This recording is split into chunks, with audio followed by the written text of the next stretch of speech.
उपासक की जब ऐसी स्थिति आती है कि वो अपने आत्मस्वरूप प्रभु को सर्वत्र देखता है, जो सर्व को अपने आत्मस्वरूप में देखता है, उस आए हुए सामने सेवा को, चाहे वो व्यक्ति की हो, पशु की हो, किसी की भी हो, वो ऐसे सेवा करता है जैसे अपने शरीर की हम सेवा करते हैं। इसमें दो बातें हैं। एक है कि बहुत प्रियता से सेवा करते हैं अपने शरीर की। दूसरी बात है, हम शरीर की सेवा करने के बाद कोई पुण्य लाभ या कोई हमारा यश कीर्ति करे, ऐसी आकांक्षा नहीं होती, क्योंकि मेरा शरीर है। ऐसे ही संपूर्ण चराचर को श्री भगवान कहते हैं, वो अपने शरीर की उपमा से सब जगह सुख दुख का अनुभव करता है। सब सुखी हैं, सब आनंदित हैं, ऐसा उसका भाव रहता है। आनंदित रहें, सुखी रहें। पर यह भाव तभी रह सकता है जब आप सीमा से हटे।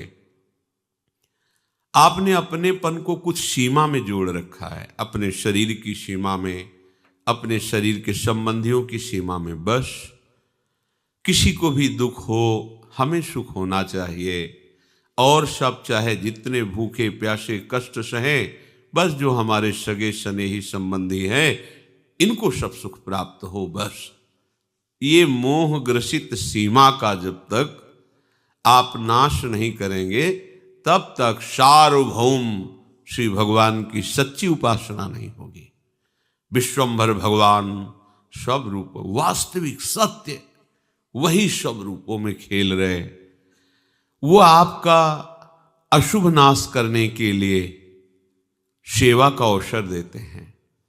पशु पक्षी व्यक्ति आदि के रूप में हमारे सामने ऐसी परिस्थिति आती है कि हमें सेवा करनी चाहिए, तो हमें उस समय उस सेवा का उल्लंघन नहीं करना चाहिए।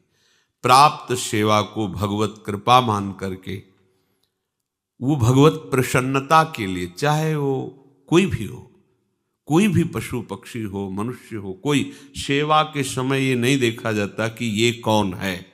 भावना की जाती मेरे प्रभु हैं, मुझे सेवा का अवसर दिया है। पर हमारी तो दशा ही कुछ बिलग है। हम प्रभु की भी सेवा करते हैं तो सौदेबाजी के साथ, बिना सौदे के प्रभु की भी सेवा नहीं करते। कि देखो कैसी हमारी बुद्धि गिर चुकी है। बिहारी जी, आपके लिए फूल बंगला 5 लाख का बनवाएंगे, आप हमारा ये काम कर दीजिए। आप विचार करो, क्या तुम बोल रहे हो? तुम्हें समझ में नहीं आ रहा? ये रुपया ले लो, ये फूल बंगला बनवा दे रहे हैं, तुम्हें 56 भोग पवा देंगे, तुम ये मेरा काम कर दो। जैसे किसी आए व्यक्ति से कहा जाता है तुम्हें 5 लाख रुपए देंगे, तुम्हें एक बंगला भी दे देंगे, तुम्हारी व्यवस्था कर देंगे, उस दुश्मन को मार दो, या अमुक कार्य कर दो, या अमुक कार्य कर दो। कौन हो आप? भक्त हो आप भगवान की सेवा कर रहे हो, आप भगवान की उपासना कर रहे हो कि उनको आदेश कर रहे हो? मालिक तुम बन गए अपने शरीर के, अपनी कामनाओं के। कहां हो तुम मालिक? शरीर पर तुम्हारा अधिकार है। जब जहां जो जैसा होना वैसा हो जाएगा, तुम रोक पाओगे? अरे प्रभु को प्रभु की जगह रखो, प्रभु को नौकर बनाने की कोशिश मत करो। प्रायः हम भक्त कहलाते हैं, हम सेवक कहलाते हैं, और स्वामी के साथ बर्ताव कैसा करते हैं? तुम्हें हम पाठ सुना देंगे, तुम्हारे मंत्र का इतना जप करेंगे, पर इतना काम करना होगा आपको। क्या है तुम्हारी बुद्धि? बोले फिर हमारा काम कैसे चलेगा? हाँ, तुम्हारे मांगे बिना वो समझेंगे थोड़ी तुम्हारी बात। अरे अनंत माताओं में वात्सल्य समुद्र प्रभु का एक अंश विराजमान है। अनंत माताओं में वो अपने प्राणों की बाजी लगा करके अपने सेवित पुत्र की रक्षा करेगी। किस समय क्या उसको पवाना है, कैसे रखना है, ये बच्चे का विषय नहीं है। बच्चा तो निश्चिंत रहता है, ये सारी चिंता मां को रहती है। अनंत माताओं का वात्सल्य, प्रभु के वात्सल्य समुद्र का, अगाध वात्सल्य समुद्र का एक बिंदु है। ऐसे प्रभु को तुम्हें कहना पड़ेगा कि हमारी ये व्यवस्था कर दो। क्या समझे हो तुम प्रभु को? क्या समझे? तुम भक्त हो? विचार करना। देखो ये सत्संग है, अगर आप इसे ठीक से श्रवण करेंगे, मनन करेंगे, तो आप बहुत जल्दी जो साधनाओं से काम नहीं बनता वो इससे बन जाता है। इसलिए सत्संग के बराबर कोई नहीं साधन रखा गया है। तात स्वर्ग अपवर्ग सुख धरी, तुलाए कंग तूल न ताहि सकल मिल, जो सुख लव सत्संग। हम प्रभु के हैं, इसकी पहचान यही है कि प्रभु की जगह केवल प्रभु होने चाहिए।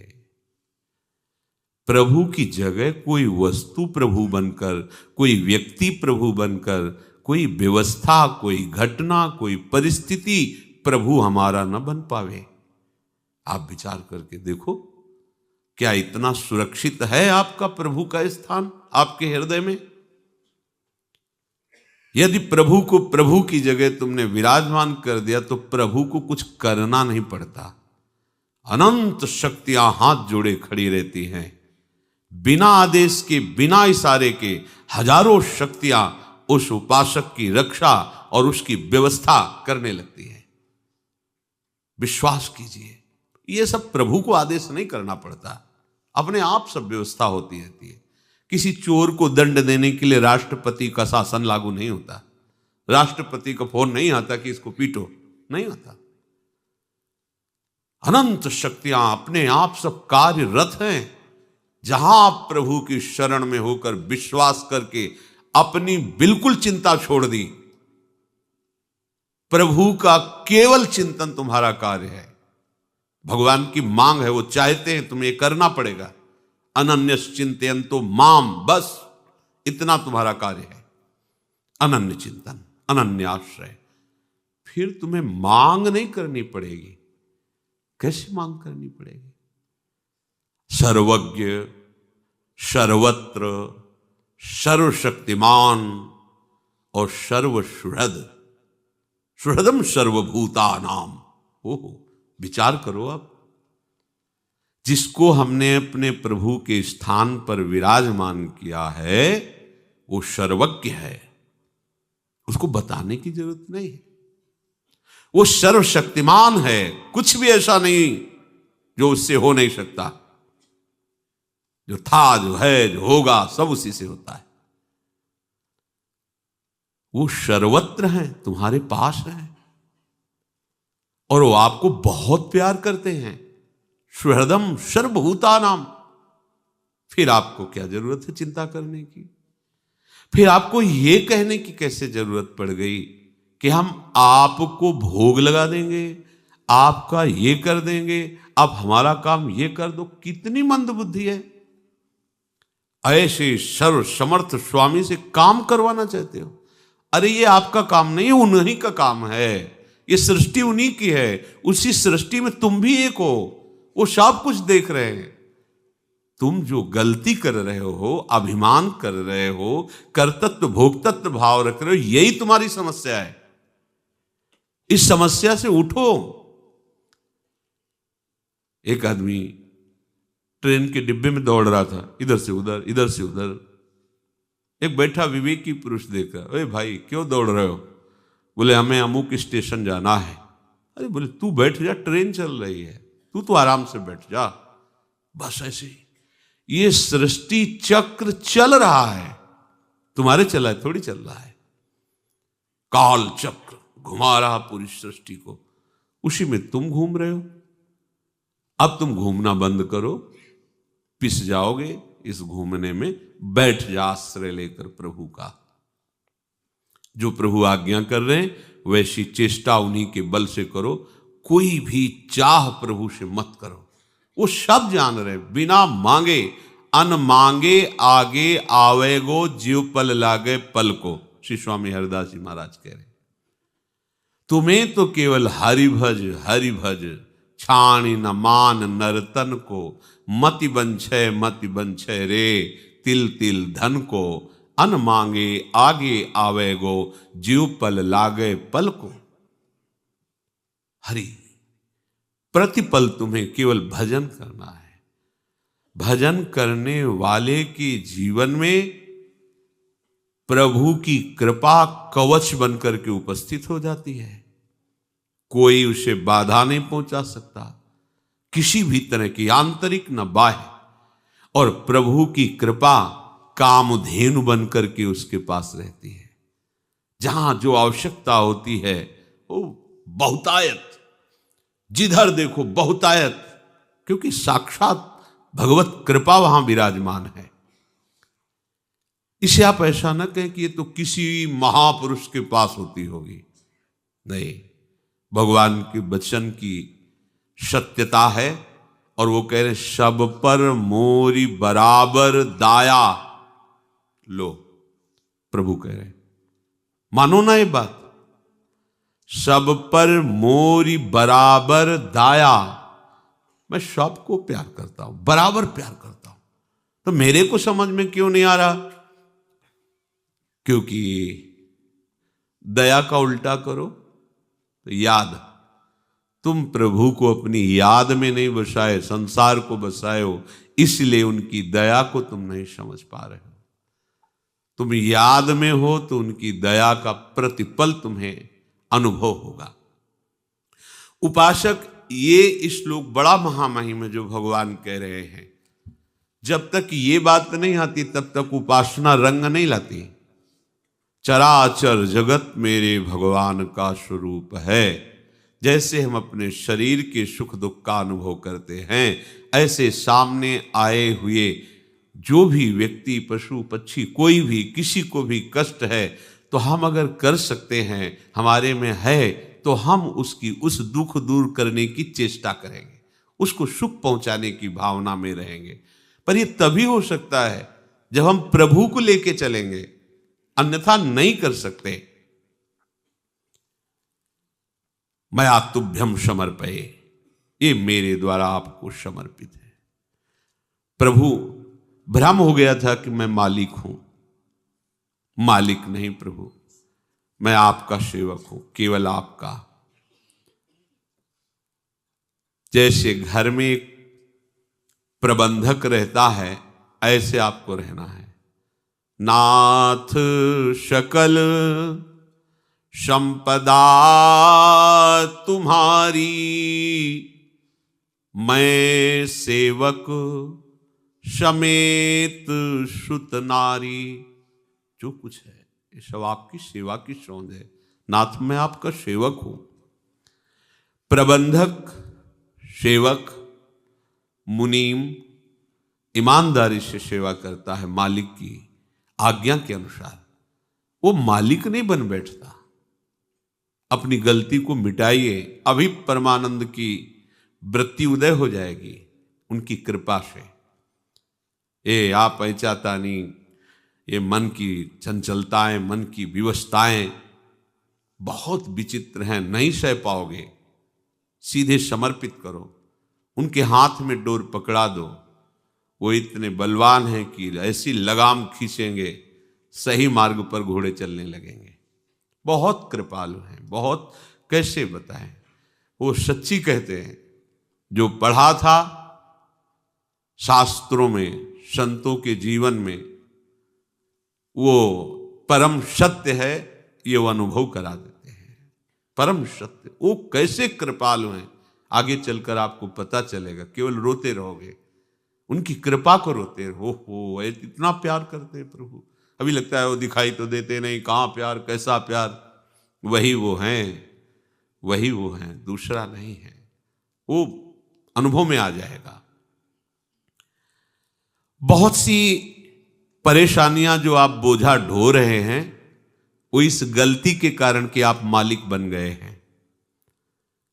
तत्काल समस्त समस्याओं से निपटने का एक उपाय है, आप अपने को मालिक मत मानिए। जो भी है प्रभु को मालिक हैं, वो मालिक बस हैं को मानना है आपको।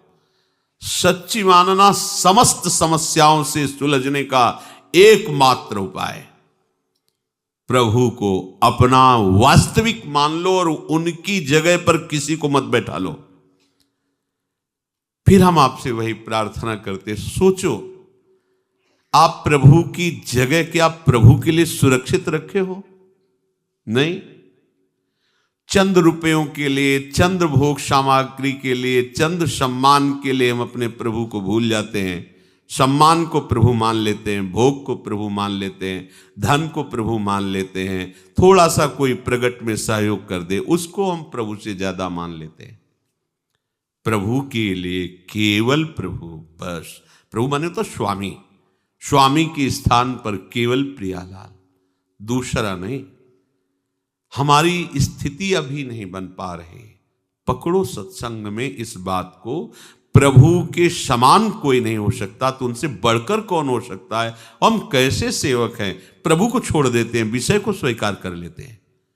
भूल गए प्रभु को तो बढ़कर हुआ ना विषय, भूल गए प्रभु को तो बढ़कर हुआ ना धन, भूल गए प्रभु को तो बढ़कर हुआ ना अभिमान सम्मान। सिर्फ आपको संभालने का कार्य दिया गया है, आपके स्वामी प्रभु ही हैं, ये स्वीकार करना है। ईमानदारी तुम्हारी यही रहेगी कि सब सामग्री सेवा की है और तुम सेवक हो। जिस समय तुम्हारा कहीं भी अपनापन नहीं रहेगा, मालिकपन नहीं रहेगा, उस समय तुम्हें कृपा का अनुभव होना शुरू हो जाएगा। कैसे प्रभु दुलार कर रहे हैं, कैसे संभाल रहे हैं। अभी बेईमानी है इसलिए ठीक समझ में नहीं आ रहा। तुम्हारे पास कुछ तुम्हारा ना बचे तुम्हारे हृदय में, इसका भाव समझिएगा। तुम्हारे पास कुछ तुम्हारा ना बचे तुम्हारे हृदय में। हृदय में जब खोजो तो तुमको लेकर के और तुम्हारे को लेकर कुछ नहीं बचना चाहिए। ये तो सब प्रियाजू का है, मेरा क्या, मेरी तो सिर्फ प्रियाजू है। अब आपकी जो आनंदमयी वृत्ति उठे, इसीलिए आनंदमयी वृत्ति नहीं उठ रही सब भगवत कार्य करते हुए भी, देख लो आप, क्योंकि आप भगवत कार्य करने वाले हैं, आपके पास सब है। वो भी बात नहीं, वो जो बात अध्यात्म की ऊंचाई पर पहुंचाती है, तो आप अपने हृदय में खोज कर देखिए, प्रभु के सिवा कोई नहीं होना चाहिए।